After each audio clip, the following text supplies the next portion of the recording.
Hello and welcome back to the Deep Dive. You are listening to Fix the Funnel with GAfix. I'm your host, and I am absolutely ready to dive into this one. And I'm joining you as always to help break down the complexities of data. It is great to be here for episode number 3. Episode number 3. We are moving right along. Today, we have a topic that sounds a little technical on the surface, but stick with us because it is actually a massive deal for anyone running a business online. It really is. We're talking about precision privacy and mastering GA4 consent mode tracking. That's right. And I think for a lot of people, those two things, privacy and tracking, they feel like enemies, like they're in a constant battle with each other. Exactly. It feels like you have to choose, right? Yeah. Either you respect your users' privacy and, fly blind with your data, or you track everything and feel a little guilty about it.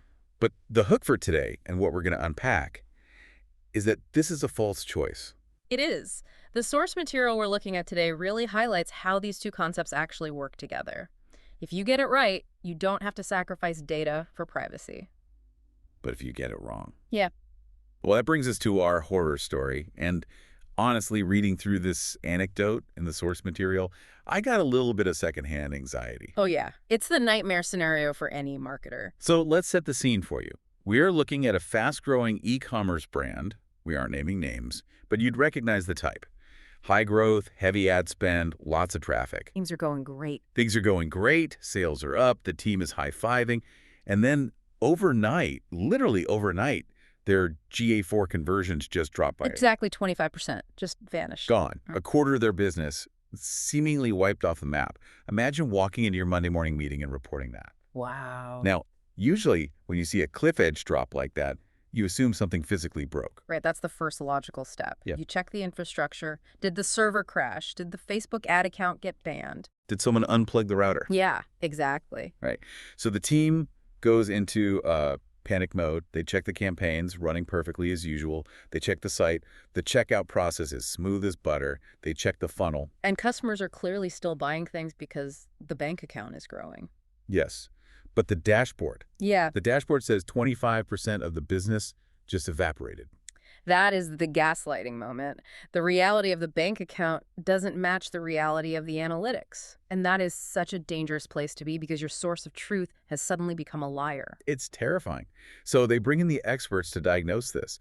And it turns out the culprit wasn't a broken server or a bad ad creative. What was it? The diagnosis here was what the source coined as an incomplete consent mode setup. Incomplete. That's the key word. It is. See, this company, like so many others, thought they were doing the right thing. They had the legal team breathing down their necks about GDPR compliance, so they did the basics. They added a cookie banner to their site. You know the ones. Oh, yeah. The pop-ups we all see. We use cookies, accept or deny. So they had the banner. They thought, great, we're compliant, job done. Exactly. But they missed the most critical step. They had the visual banner, but they hadn't actually linked that banner correctly to GA4's backend. It was a half measure. So wait, let me get this straight. They had the button that said accept or deny, but when a user clicked it, GA4 didn't really know what to do with that information. Worse, because there was a disconnect, when a user clicked deny, or if the system just didn't get a clear yes, GA4 stopped tracking those users entirely. Oh, wow. It didn't treat them as a privacy-focused user. It treated them as if they didn't exist. So that 25% drop, Yeah. those were just people saying no to cookies, Yeah. and the system effectively erased them from the timeline. Precisely. The people were there. They were browsing, clicking, buying products, but because the consent mode wasn't set up to bridge that gap, they became invisible. That is terrifying. Because if you don't know that, you might start turning off ads that are actually working. You look at a campaign, see 0 conversions, and kill it, even though it might be driving that invisible 25%. Exactly. You start making decisions based on a hallucination. And that brings us to the core concept here. We need to define what consent mode actually is, because clearly just having a banner isn't enough. Yeah, let's get a clear definition on the table. What is consent mode, technically speaking? Think of consent mode as a communication protocol. It's a bridge between the user's choice on the screen, that click on the banner, and the Google tags firing in the background. A bridge. It basically tells Google, hey, this user just said NO to analytics storage, or this user said yes to ad storage. Okay, I like the bridge analogy. So it connects the user's choice on the screen to the data engine in the background. But here's the part I always get stuck on, and I think a lot of listeners do too. If I say no to cookies, I expect no tracking. So how does consent mode help me as a business owner if the user says no? Right. Shouldn't I just lose that data anyway? That's the million-dollar question. And the answer lies in the difference between tracking and signaling. And specifically, the difference between basic and advanced consent mode. Okay, let's break that down. Basic versus advanced. In basic consent mode, if a user says no, the tags are blocked, nothing fires, zero communication with Google. That's where you get the vanishing conversion. Yeah, total darkness. That's the horror story we just talked about. But with advanced consent mode, even if a user says no, the system still sends a ping. A ping. A cookieless ping. It's a very lightweight signal. It doesn't drop a cookie on the user's browser. It doesn't read their device ID. It doesn't track their journey across the web. So it's not personal. Not at all. Yeah. It just sends a signal to GA4 saying, hey, a conversion happened here and the user status is denied. I see. So it's stripping the identity but keeping the event. Precisely. It respects the user's decision not to be tracked personally, so no privacy laws are broken, but it allows the business to know that something happened. So it's anonymous counting? It starts as anonymous counting, but then Google does something really clever. This is the big insight for this episode. It uses something called behavioral modeling. Modeling. This is the AI part. This is the AI part. Google looks at the behavior of the people who said yes, the consenting users. It sees their conversion rates, their paths, how they move through the funnel. Okay. Then it uses machine learning to fill in the gaps for the people who said no, based on those anonymous pings. So it's essentially saying, we know 100 people said no, and based on the 300 people who said yes, we can statistically estimate that, 15 of those no people bought a shirt. That is exactly it. It recovers the lost data through modeling. So instead of a 25% drop, you might see a fully modeled chart that reflects reality, even though you didn't technically track those specific individuals via cookies. There's a huge distinction, because without consent mode, you have a hole in your data. With consent mode, you have a statistical bridge over that hole. Right, and I have to add a caveat here because the source material is specific about this. This modeling isn't magic for everyone. There is a threshold. A threshold, you mean small sites might not get it. Exactly. For Google's AI to work effectively, it needs enough training data. Usually you need about 1,000 daily users for a prolonged period, often 7 days, for the modeling to kick in effectively. Ah, okay. That is a really important detail. So if you are a brand new startup getting 50 hits a day, consent mode helps you collect the pings, but the AI modeling might not show up in your reports until you grow a bit. Correct. The data is being collected via pings, but the modeling, the filling in of the gaps requires volume. But you still want it set up from day one. Wow. Because you want to build that history. And even without the modeling, having the advanced setup ensures you aren't completely blocking tags, which can cause other issues with your ad platforms. Which segues perfectly into why this matters strategically. We touched on the panic of the drop, but there are deeper layers here. Obviously, the first one is the legal stuff. We have to mention it. We do. Compliance. It's a legal necessity. Yeah. You have GDPR in Europe, CCPA in California, and new privacy laws popping up all the time. Consent mode is the tool that keeps your business compliant with these regulations. Right. It keeps the lawyers happy. Yeah. But for the marketers listening, the people who live in the dashboards and are responsible for ROAS, the biggest point here is data integrity. Absolutely. That is the crucial point for you. And let's go a layer deeper than just integrity. Let's talk about signal loss. Signal loss. I hear that term a lot. If you are running Google Ads, you are relying on Google's bidding algorithms to find you customers.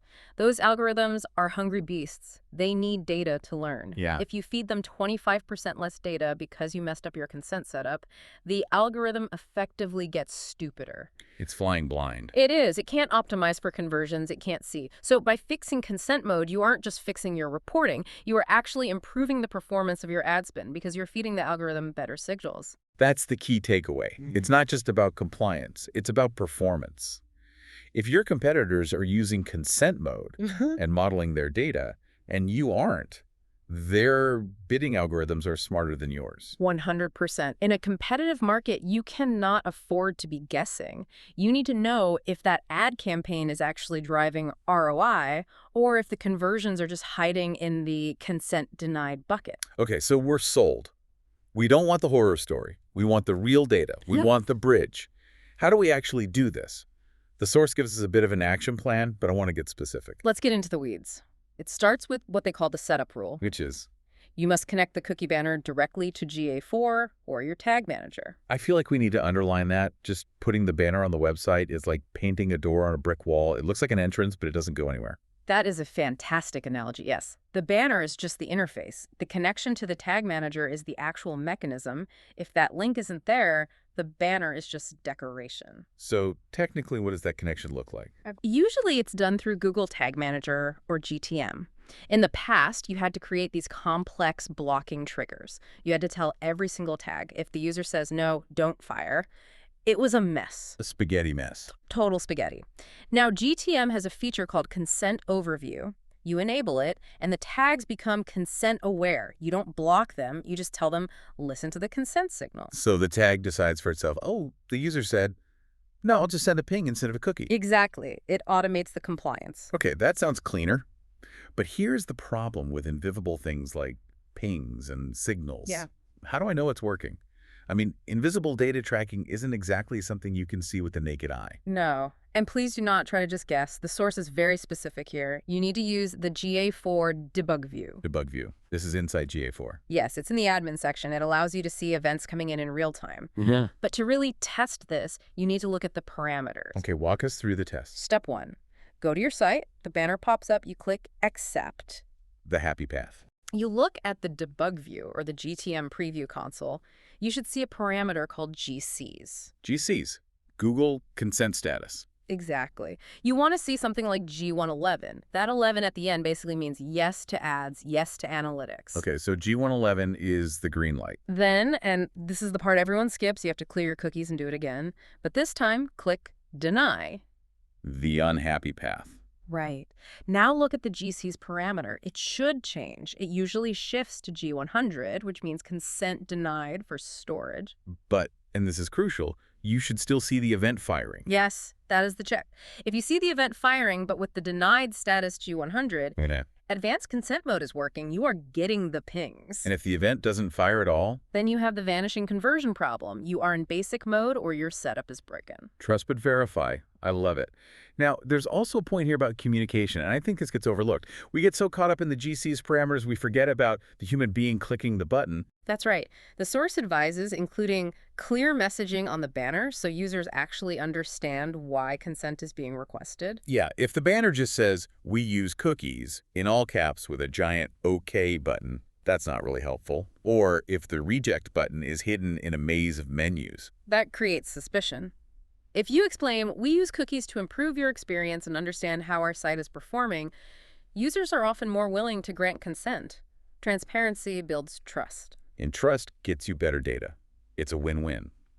Now, speaking of getting users to say yes, the source material gives us a specific pro tip. And I love a good pro tip. This one is actually very insightful. The tip is, don't just stop at the setup. You must monitor your consent rates regularly. Monitor the rates, meaning keep an eye on what percentage of people are saying yes versus no. Correct. Treat the cookie banner like it's part of your funnel.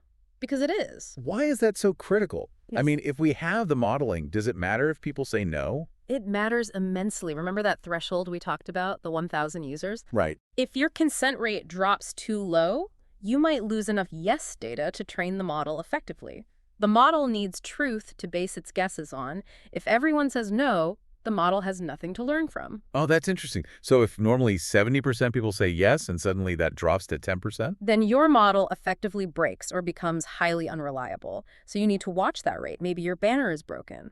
Maybe an update changed how it's displayed and it's now annoying people. Maybe the text is confusing. So if you see a massive shift in consent rates, it's going to affect your data quality, even with the fancy AI. Exactly. A model data is a lifesaver, but actual observed data is always the gold standard. So you want to optimize for consent, legally and ethically, of course, but you want to encourage users to say yes. You can't do that if you aren't tracking the yes rate. Exactly. That is such a good point. It's another metric to watch. It's metadata. Data about your data. It is, and it's the foundation of everything else in your account. I love it. Okay, let's take a step back and look at the big picture here. We started with a horror story. A 25% drop that wasn't real. A phantom drop. A phantom drop caused by a disconnect between the privacy banner and the analytics engine. And we've learned that consent mode is the fix. It's the bridge that allows you to respect the no without losing the insight. It transforms a binary all-or-nothing situation into a nuanced, intelligent data collection method. It keeps you compliant, it keeps your charts accurate, and it keeps your ad algorithms smart. And most importantly, it stops you from making panic decisions based on invisible holes in your data. That is the bottom line. You want to base your strategy on reality, not on a technical glitch. So here's a provocative thought for you to chew on as we wrap up. We talked about that e-commerce brand realizing they had a 25% hole. My question to you listening is, are you seeing the full picture?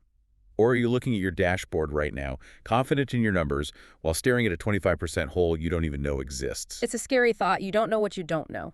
Exactly. Is your flat performance actually flat? Right. Or are you growing, but your tracking is shrinking? If you haven't audited your setup with Debug View and checked those GC's parameters, you really can't be sure. That is the truth. Well, if that thought has you reaching for your mouse to check your settings, that's a good thing. And if you are ready to fix your GA4 consent mode and stop the guessing games, our source mentions that you can get a complete GA4 audit with GAfix. That's GAfix. GAfix. They can help you make sure that bridge is built correctly so you never have to worry about vanishing conversions again. It's worth the peace of mind. Absolutely. Well, that is it for this deep dive into precision privacy. We hope you feel a little more equipped to handle the balance between respecting your users and getting the data you need. Keep testing, keep monitoring, and keep learning. Thanks for listening to Fix the Funnel with GAfix. We will catch you in the next deep dive. Goodbye, everyone.